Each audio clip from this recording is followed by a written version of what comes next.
अली को बनेगा काम नहीं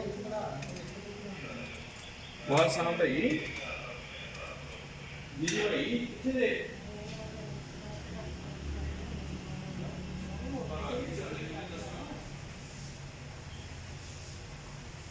ਆਹੋ ਮੈਨੂੰ ਵਿਸਵਾ ਦਾ ਇਹ ਤੇ ਮੈਂ ਉਸੇ ਟਾਈਮ ਤੇ ਐਸਾ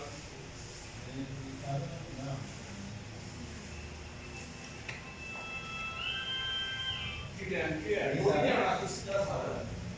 ਦੂਸਰਾ ਕੀ ਸੀ ਮੈਂ ਕਿਹਾ ਤੁਸੀਂ ਮੈਨੂੰ ਨਾ ਚਾਹਦੇ ਮੈਂ ਤੁਹਾਨੂੰ ਕਿਹਾ ਸੀ ਚਾਹਦੇ ਕਿ ਹਾਂ ਕਰਕੇ ਤੁਸੀਂ ਇਹ ਚਾਹਦੇ ਕਿ ਜਦੋਂ ਪਿੱਛੇ ਉਹਦੇ ਟੁੱਟ ਜਾਓ ਸਿੱਧਾ ਉਹਦੇ ਕੋਲ ਹੀ ਫੈਕਟਰੀ ਟੁੱਟ ਜਾਓ ਤੇ ਜੇ